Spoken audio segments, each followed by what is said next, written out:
Maayong adlaw mga mi, ngayong adlaw magluluto tayo ng ating tanghalian.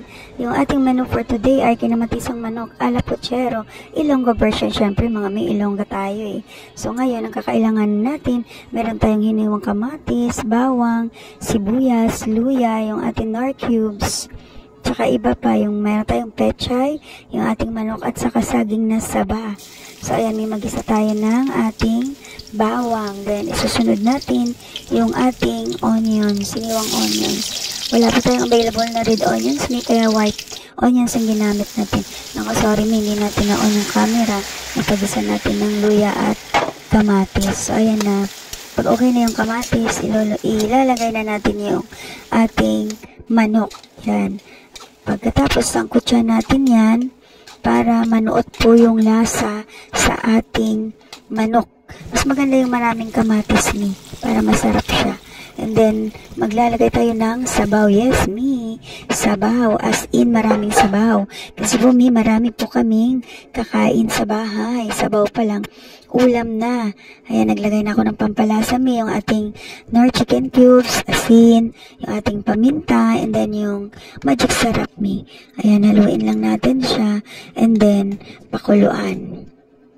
Yes, pag kumulo na siya, mi. Ayan, kumukulo na. Yan. Pag okay na siya, mi, na medyo luto na yung ating manok, ilalagay na natin yung ating saging na saba. And then, haluin po natin siya, mi. Then, tikman kung okay na po yung lasa. And then, after that, palambutin lang po natin yung ating sabang saging. Ayan, kumukulo na siya, mi. Naamoy ko na yung bango. Kakagutom, mi, pag kayo nagluluto. Tapos naamoy mo yung ganito kabango. Ayan, pag okay na siya, mi, medyo malambot na yung ating saging na saba, ilalagay na natin yung ating pechay. So, ayan, mi. Maglalagay na tayo ng pechay, fresh pechay, mi. Masarap pag fresh siya, mi. Ayan, then, lutuin lang natin siya ng mga ilang minuto. Dinagdagdag din po ako ng siling haba, 2 piraso kasi ayaw ko yung sobrang anghang, mga mi. Kaya ayun, okay na. Pakuluan lang natin. Siguro mga 3 to 5 minutes.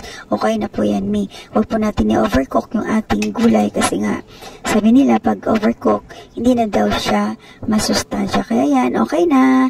Ready na. Ayan, nasandok na tayo para kakain, mi. Naku, masira naman diet natin ito, mi.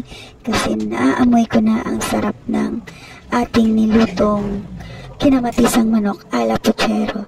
Siyempre, Ilonggo tayo. Kaya yung pagluluto natin ay may pagka-Ilonggo version. So, ayan lang mga mi. Thank you for watching. Bye-bye.